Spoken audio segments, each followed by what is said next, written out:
Finally, the day arrived, and it was our first test at Silverstone after all the preparation. And it was time to go to work. And this is how it turned out.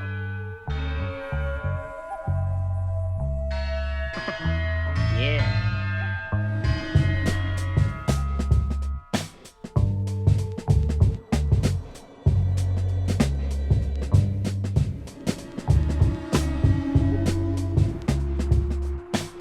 I checked the forecast the night before, and I knew there was going to be some rain, but what we got, I wasn't expecting.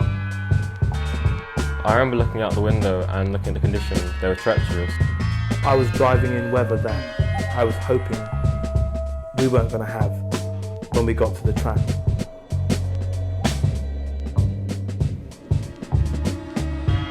Yeah, I knew it was going to be a tough one. It was also my first time in the car since February, so having to adapt to the car, the conditions in one day was going to be really hard. But yeah, I was looking forward to it and I was confident I could prevail. You know, I wouldn't want to be driving in this, let alone racing around a racing circuit at 120 miles an hour.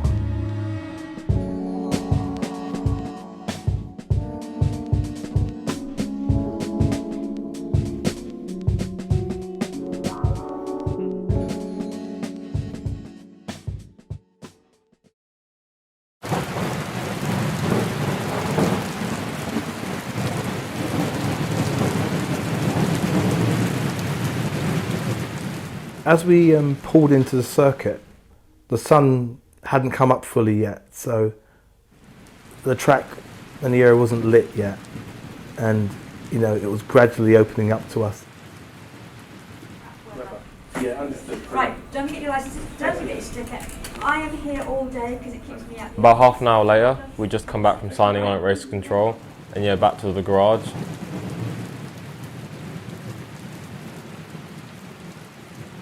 When we first arrived in the garage, it was quite eerie.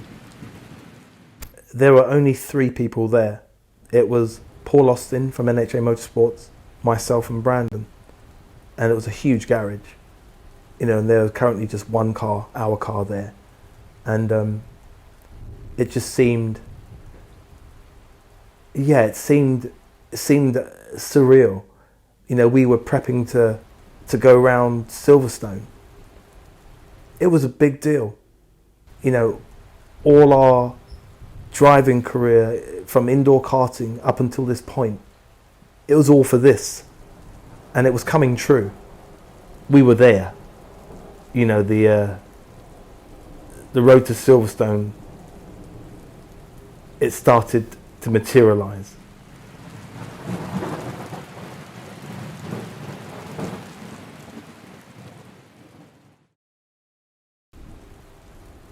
I was going to sit in the car for the first time since February, so yeah, it was a great feeling inside, and it was also kind of awkward to get in because, you know, race cars, you have to get under the roll cage and stuff. So yeah, I hadn't done that since February, so yeah, it was pretty hard to do that. But yeah, once I got in, I was settled in, you know, got my feet adjusted, seeing my pedals, throttle, brake, things like that. Also the steering wheel, to see if I could reach the wheel properly, because obviously this number one priority is safety when you're out there, and you don't want to be doing anything wrong when it comes to positioning. So yeah, it was a great experience doing that, and it gave me some security inside to know that I was ready to deliver out on track. It was 15 minutes till I was out on track, so I had some time to reflect on what I was about to do, and also my instructor, who was supposed to be with me for the first session, wasn't there. Because of, I suspect, the weather, the instructor was slightly late, so the first session, Brandon had to go out by himself. I think that was really important for Brandon to do that, because, you know, this was the week before the race, and, you know, we needed the confidence, the full confidence that, you know, we had this.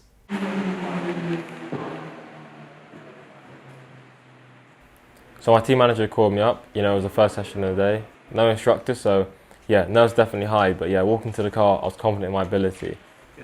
Although, you know, I'm a dad in the background and stuff, I still like to make sure that all the safety issues and the things are dealt with. You know, I like to double check on his seat belt and like to double check that his gloves, his boots, his hands device for his neck is fitted properly, and just to reassure myself as well. And then I have to step back and leave him in the hands of the team. So, I sat in the car, getting in pretty slowly and carefully to not damage anything. And I got in, started the engine, and I knew this was it. My feeling about Brandon being out there on his own is quite mixed. It's like a parent in any other circumstances. There's times when you have to let them go in life, but this was letting him go in a 120-mile-an-hour machine driving around Silverstone. People would forgive me if I was a little bit worried.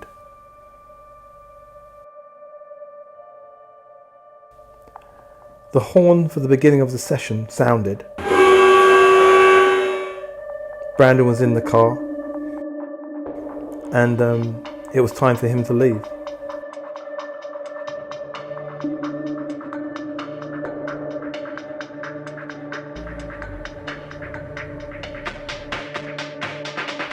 In karting, Brandon was absolutely fantastic in the rain, but this was a car, this was new.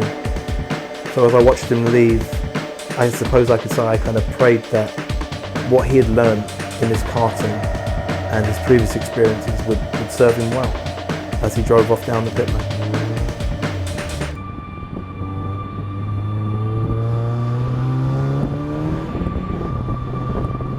The nerves were really high, seeing the actual track in front of me, seeing what I was about to go on. So yeah, I knew it was going to be a real big challenge. And when you can see it right in front of your face, it makes you feel about it a bit more.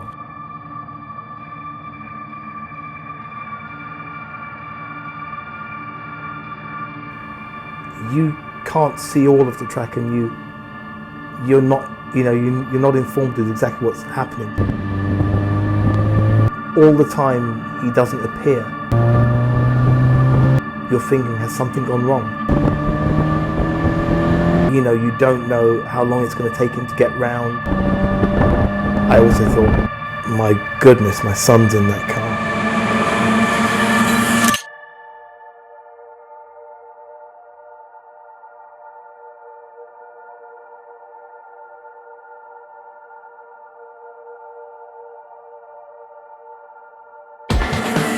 So when you do see them for the first time, it's almost like seeing a long lost loved one coming back from the wilderness. At that moment, and only that moment, I relax.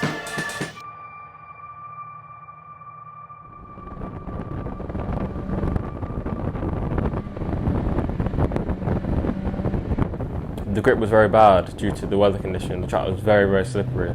So yeah, turning in the first few corners, it was it was really difficult and I had to adapt to it.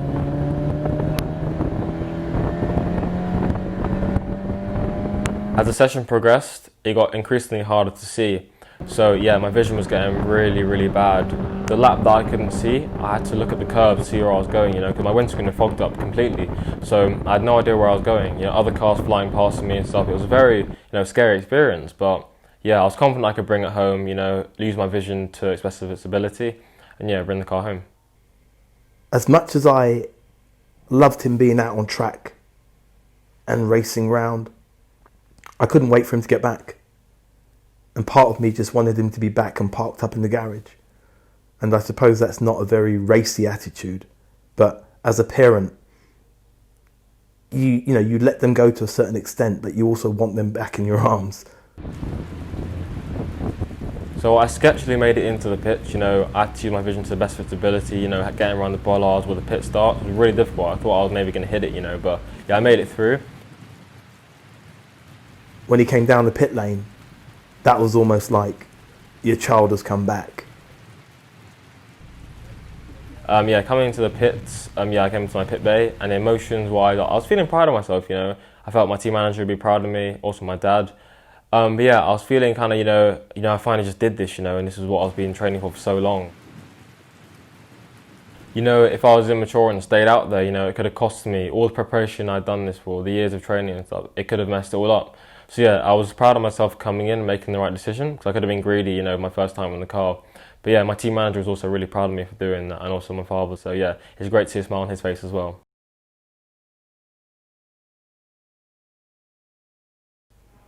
It was probably about just before midday when James, the instructor, turned up. And I don't know why, he made me feel really, I was really happy that he turned up. Not that Brandon wasn't doing well, Brandon was doing fantastic. It just gave me an extra boost to my confidence. I kind of wanted someone out there with him just to come back and say, no, he's doing perfect out there and everything is fine. So it wasn't a case of, Brandon, I was worried that Brandon needed someone with him. It just gave me a feeling that someone was out there with him and he wasn't out there on his own. But of course, that's not racing. It's not what racing's about. But it just made me feel better. That's all. Second session was up. He got into the driver's seat, just to give me an insight of where the circuit was. Because obviously I had an idea, but I didn't know, the best lines for the wet, for example. That's very complex conditions where different lines can make you go a second faster, for example. So yeah, it was great to have him do that, give me an idea where I was going. And yeah, 3 laps he did, and he came in, we swapped over. And then yeah, it was time for me to do my deed and then get out there. So yeah, I had some more confidence doing that because I know now I knew where I was going. So yeah, it was a good feeling. What James was working on with Brandon was fine-tuning Brandon's skills, around the specific circuit and giving Brandon advice, how to get the best out of Silverstone as a circuit.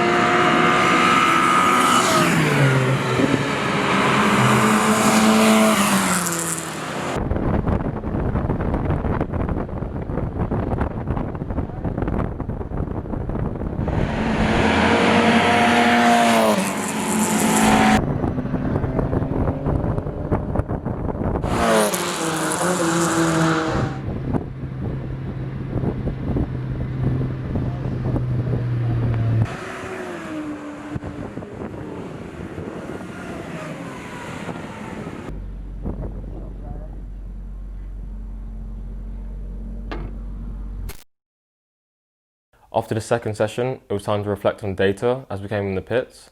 So yeah, my team manager was really happy with how I did. And yeah, with James, my instructor, it was time to reflect on data, learn where, he was going and see if I, matched what he was doing.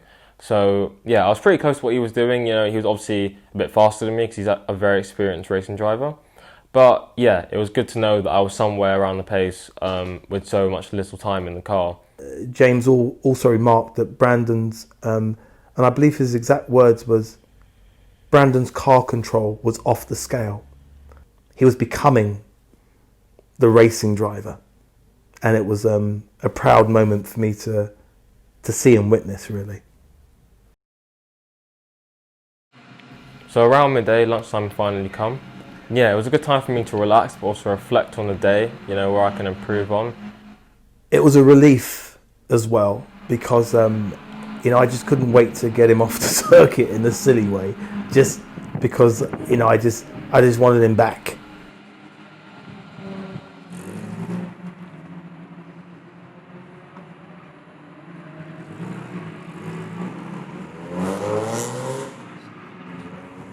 We had just finished lunch, exiting the cafeteria, I was with my dad.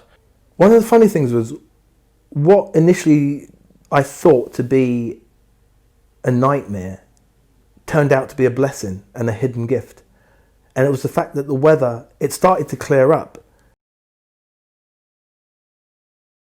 This was really good because now we get to practice in both conditions, wet and dry. He was getting an assortment of conditions which would really help him on the race weekend. And one of the other things, which was just the way it was that there were no other Mazda cars there on that day, so there was nobody else was testing in this kind of weather. So, Brandon was really getting a bonus out of this, and so it all turned out to be quite a blessing, really. So, after what I would say was a successful test day, I had in my head I'd been carrying this kind of thing that, stage 1 was to get Brandon to Silverstone. Stage 2 was to have a successful test day. And stage 3 was going to be on the 4th of October. And that was going to be the Friday before race weekend. Yeah, as the weekend was coming to a close, I was really proud of myself at how I did. Yeah, team manager was giving me a lot of praise, and so was my dad and the instructor. And yeah, you know, in my heart I knew I was very confident going to the race weekend's practice sessions the week after. The race weekend was going to be it. This was the make or break. No more rehearsal. You know, and I realised it was racing, this was real. My son was doing it.